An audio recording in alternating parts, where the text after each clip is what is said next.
Ladies and gentlemen, welcome back to a brand new video and a brand new series over here on the channel by the name of LeaIsChill. Now, today I want to try out a new style of video because I've been thinking about kind of what ways I can adjust the channel where I can give everything to you guys that I really love, as well as be able to discuss the things that I really enjoy along the way. The issue is the things that I enjoy are sometimes kind of weird, sometimes kind of strange, other times kind of nerdy, and I hope that you guys will go ahead and bear with me through this. But I think that this is going to be a new series over here on the channel. I believe I'm be calling it like CASTIF something. It's like cool shit I found during this week or something like that. You'll see the title.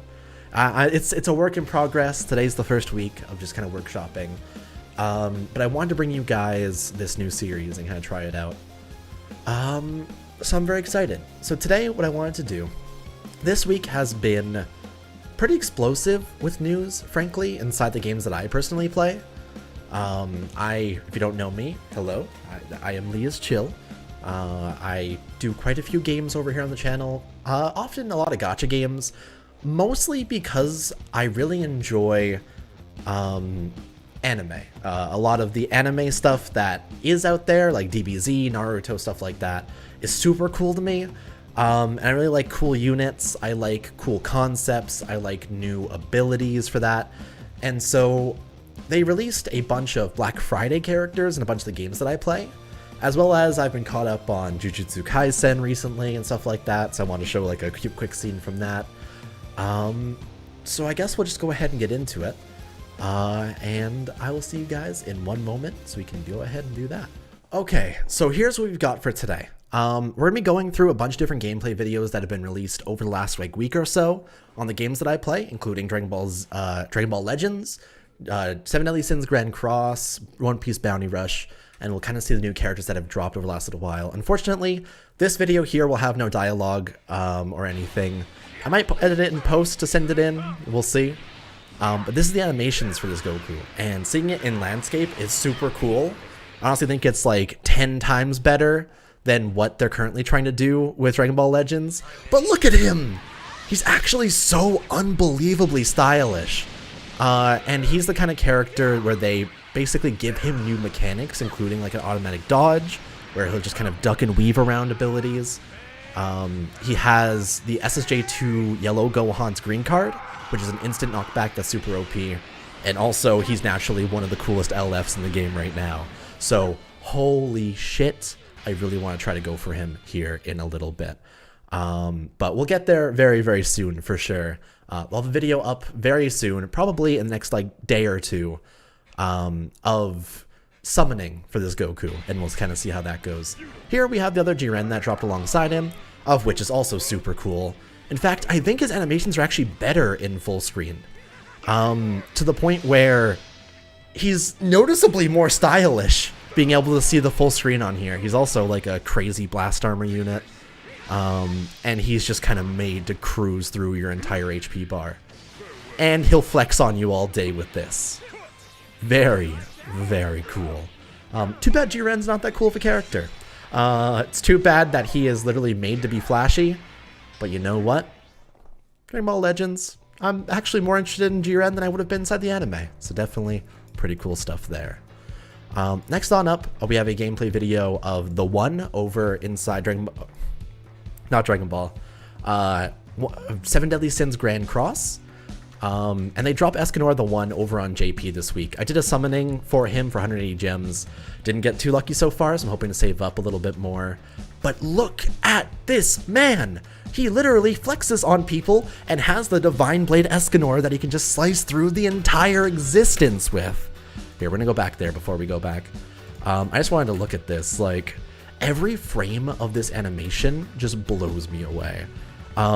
Because the third season of the anime for Seven Deadly Sins was especially poor, like seeing him finally get the justice he deserves from the manga when I read it last year is so good. And I'm so happy about it. I'm definitely very excited to try and pull for him.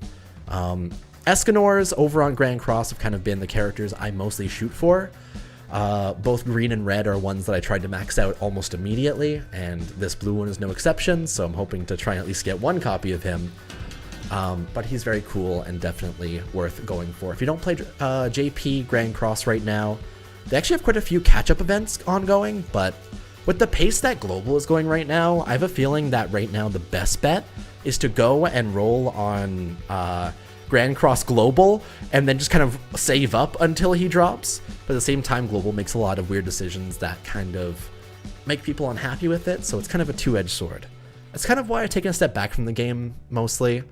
There's not a lot of investment for me in like the day-to-day grind for this game, but I really like the cool units. And I think that's the really tough part for me when it comes to trying to keep investment in games like this, because I love the cool shit. I like am blown away by how cool a lot of this is most of the time. But when you mostly care about the cool stuff, in the in-between banners, when there's usually like 1 or 2 months of buffer between festivals, you get less interested.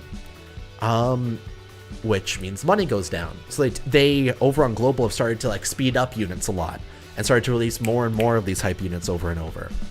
Almost trying to catch up to JP for the 2nd anniversary. So this game, at the very least, I'm going to keep on playing it until we get some more festival units and kind of see how it goes, but I really don't grind it that much these days.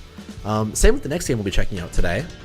Here, we're going to be doing a short little gameplay video of both Kinemon and Luffy Law over on One Piece Bounty Rush. If you haven't checked out this game ever before, this is... How would I put it?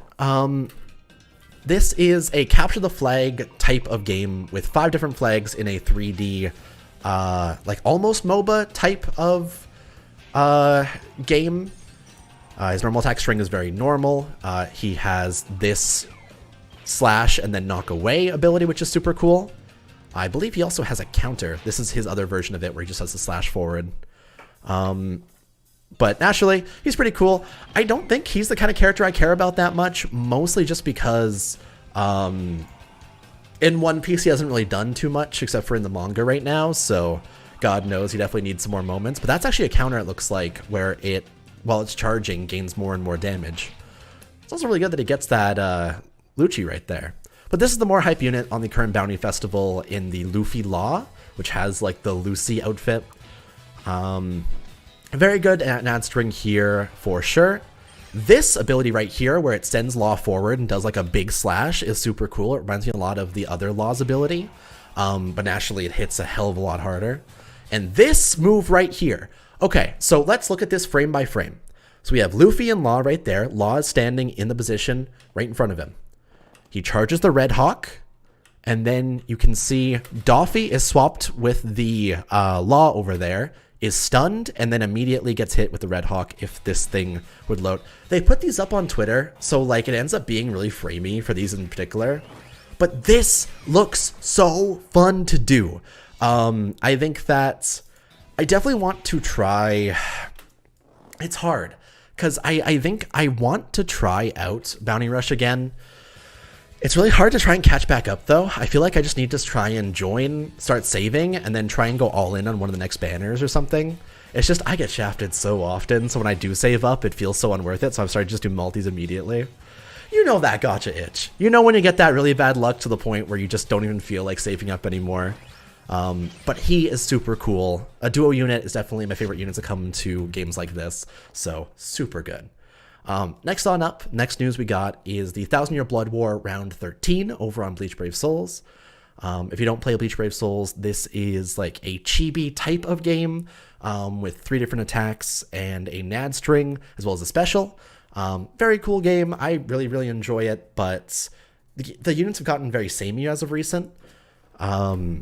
But all in all, this round in particular is 3 characters I really care about. I do wish one of them was a holo by the name of White instead from this arc, but it makes sense that it isn't because we don't have a good Ryuken. This appears to not actually be changing. Can we load, please? Always appreciate when it actually works. Yes, good. Bleach 2021 is on its way, so we're gonna get to see this animated soon. Young Isshin is super cool, plus he has his Engetsu going towards his Bankai. Yeah, I don't think... Does he actually use it? But Engetsu is so cool. Definitely want to try to pull for him. I think he's speed. This is Misaki, which is Ichigo's mom. Also super cool. Without happiness, you can't set your sights on the future. The future of the Quincy's. Man, I love young Ryuken a lot, but I feel like this banner really would have benefited from being a 4-person banner with White the Hollow that Isshin fights inside this arc as well. God, it's so weird to see it say App Store, Google Play, and Steam, but I guess that is just what BBS is now, isn't it? It's just a straight-up Steam game. But this round is looking really cool. We actually have some gameplay already released because it's been leaked by Hiken. If you haven't checked his channel out already, I'll leave the link in the description below. A lot of the time, the leaks for this game will come out earlier over there because he kind of data mines it ahead of time, so feel free to go check out that channel if you'd like to. But this is going to be the gameplay of them. She is naturally going to be a ranged purple, which makes her less good, but luckily she has a barrier and a boost, so it at least makes her more relevant versus Tokinada's stuff. Tokinada kind of takes up this category really handedly, but her effects are super, super cool. I don't know how I feel about that first. That first reminds me of, like, Quincy Ichigo. That third is very Quincy Ichigo as well.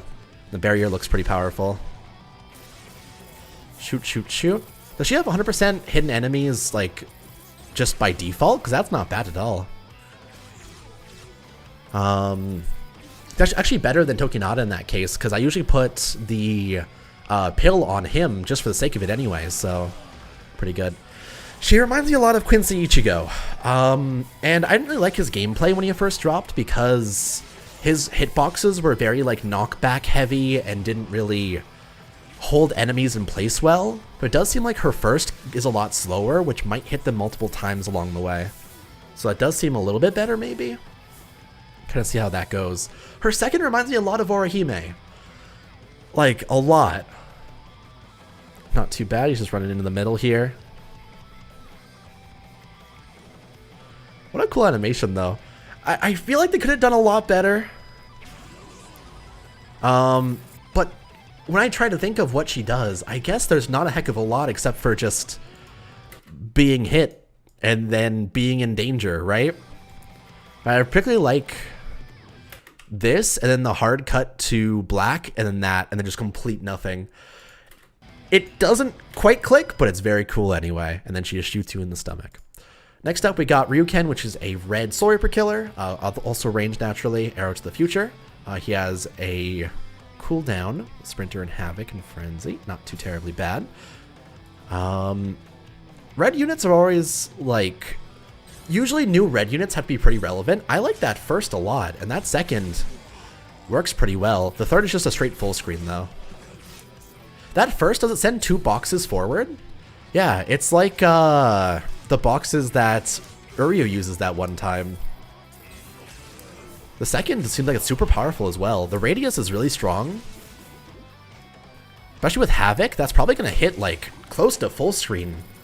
Regardless, I haven't looked at any of the actual stats or anything for these characters. I'll probably end up doing a summoning video for these guys. I feel like these ones are the ones I'll probably try and go for. Kind of saved up a little bit, so I should have about 1,000 for these characters.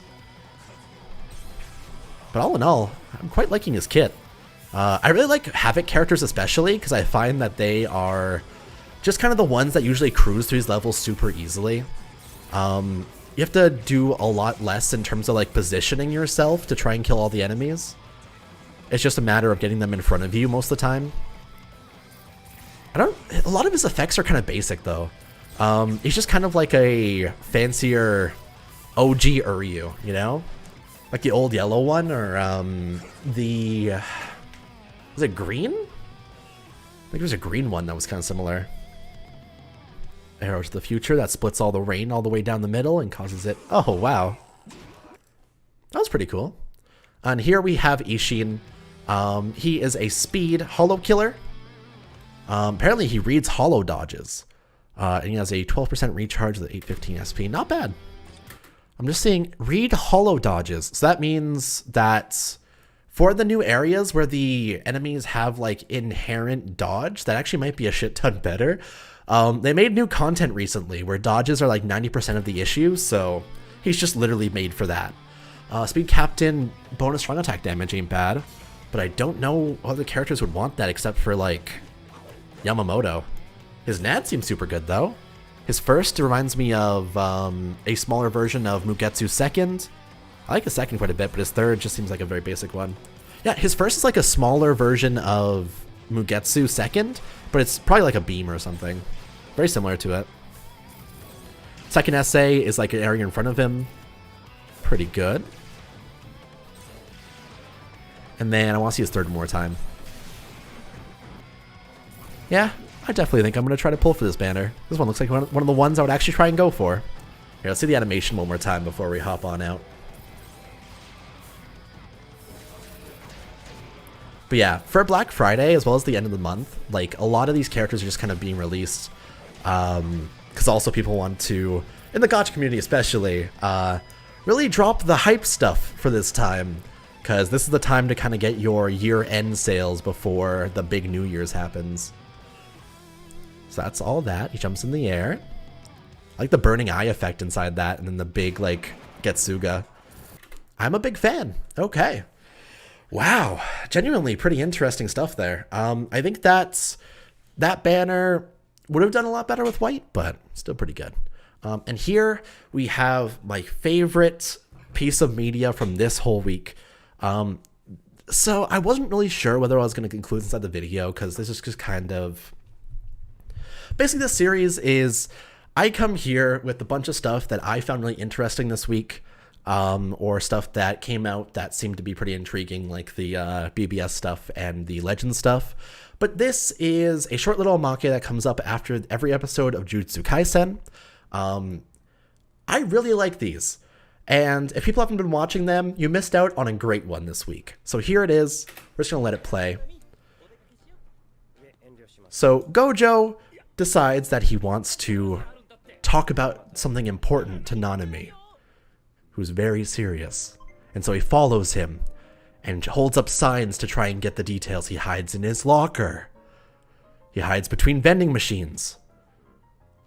But then he finds a little note in his pocket. And all it is him trying to tell him penis. It's literally the equivalent of a guy, like, poking you in the side and going, hey, hey. And you go, what? And they go, hey, hey, hey. And they go, what? And you go, hey, hey. They go, what? Penis. And then he just fucking runs off and is just happy as hell. It's so fucking funny. I lost my shit just seeing him open this piece of paper, and it's just a tiny little drawing of a penis, and it's, oh my god. Oh. It's such a dumb joke, but it hit me like a fucking ton of bricks when I saw it. It is the funniest thing. And I can imagine a friend of mine doing this. Like, I could imagine my friend poking me in the side and being like, penis. It's so dumb. But definitely really liked Jujutsu Kaisen. I've been really enjoying the series so far. There's not a lot of series that deal with fear of death as like one of their first things, but this is a shonen protagonist that quickly deals with that and the fear of losing his life among the issues that arise in the world. So very engaging anime. If you haven't checked it out just yet, I do suggest it. But yeah, I do have a couple more things I want to talk about today. I just kind of want to drag them on screen here and discuss it. Hey, another gacha game is having a Konosuba collab. Its name is Shironeko Chronicles, I believe, or Shironeko Project. Seems pretty cool. I might try and reroll on it because I do want a Konosuba game right now, and the other game currently is not available in Canada. But hopefully they release that soon. I definitely want a Konosuba game right now. Definitely. I miss Konosuba. Konosuba was so good, and the movie like left me wanting so much more. Here I want to talk about something else. So I really like God of High School, and there's been a couple of games that have come out over the last little while that were pretty intriguing. There was a 2D like side scroller where it's like a beat 'em up where you run to the right basically and take swings at people. And it was okay. Just okay. It wasn't very good, but it dropped in English as well, so I tried it out. And I had a lot of fun. But I tried out this game, I want to say like several years ago when it first dropped in Korea. And it feels like it's been forever. It must have been out for at least like 6 years by this point. But now it's finally releasing in English with fully updated characters all the way up to current place inside the manhwa of God of High School, which includes like the other Mori that kind of looks like 2D from fucking Gorillas. It's very strange. But he seems to be like teased here as one of the main characters inside the game. So I definitely want to try to check it out when it does drop. Apparently it was supposed to drop on the 24th of September, or no, 24th of November, sorry. Fucking months are hard. But it didn't end up dropping that day, and apparently after that it was revealed to be coming out in, I believe, December. So once it does release, I will be checking it out. It seems like they put a lot of effort into this, as weird as it ends up being, kind of staring at these little panels here. But it seems like a lot of work has went into some of these characters, and I think that this one is one that I feel like I could enjoy a lot more than, whatchamacallit. This game I feel like I could enjoy a lot more than Hero Kantare and the other God of High School game, just because it seems like it's more involved in how you play it. It's a lot more, so the way it plays is basically you have 6 characters. Every character has a certain amount of taps you can do for them. And it's basically like a treasure cruise, but every character you go back and forth and create a combo. So like certain characters link better if they attack back and forth. So you go like Dewi, Mori, Mira, Dewi, Mori, Mira, and then you just go back and forth between those 3 and then do like the other 3. Bouncing rotation, really. You're trying to get a lot of like synergies. And then once you get characters like this fucking Dewi, it starts to get even crazier, I'm sure. So definitely very excited about that. Honestly, one of the most engaging things I think I'm going to be playing in the next little while. Otherwise, a lot of games are shutting down right now. I've heard things about like Astral Chronicle shutting down. I saw like some Knights game was shutting down. So currently, a lot of games are on their way out. Black Clover shutting down. I mentioned that as well in other videos. Very sad stuff. The Reinvoke artists seem to have moved over to Black Clover because their 7-star art seems to be kind of similar. Like, let me... Black Clover 7-star Asta. Suta. So yeah, if you saw Reinvoke art back in the day, it seemed to have like a weird kind of shading on it, to the point where it had like a glossiness to it, as well as like a really well-balanced shadow. And these 7 stars didn't drop until after after Reinvoke left, and then Black Clover started to get bigger, and also got a global release. So I think that the Reinvoke artist that used to be on Reinvoke moved over to Black Clover, and then Black Clover died too. So while this art got like a million times better, it still didn't end up being able to sustain the game, because unfortunately it was mostly an autoplay game anyway, and people were saving up like 200,000 of the currency for each character and going through half the banner, then maxing them out. So they weren't really able to sustain a very good model because it was so free-to-play friendly as well. A lot of games that have that issue end up not living that long, unfortunately.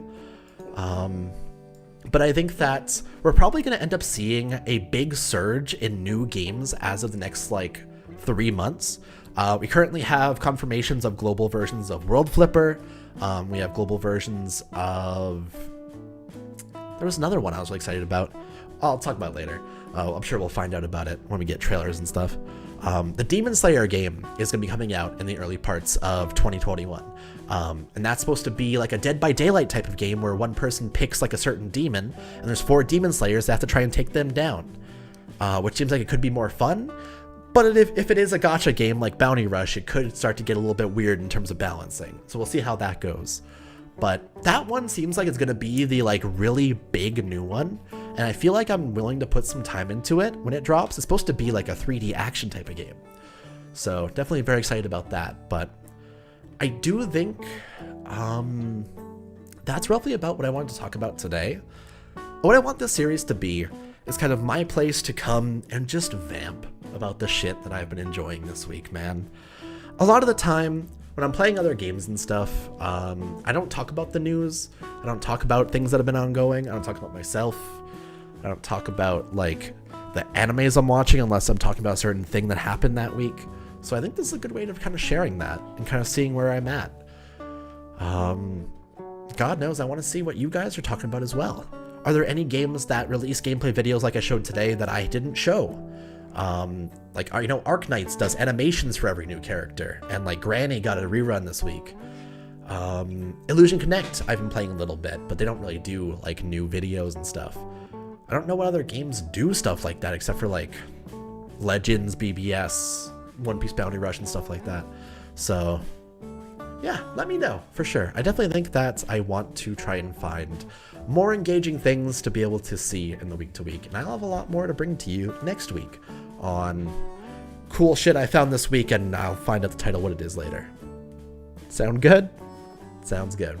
For right now, thank you so much for watching. I will see you guys on the next episode of all of this, and bye for now, everybody.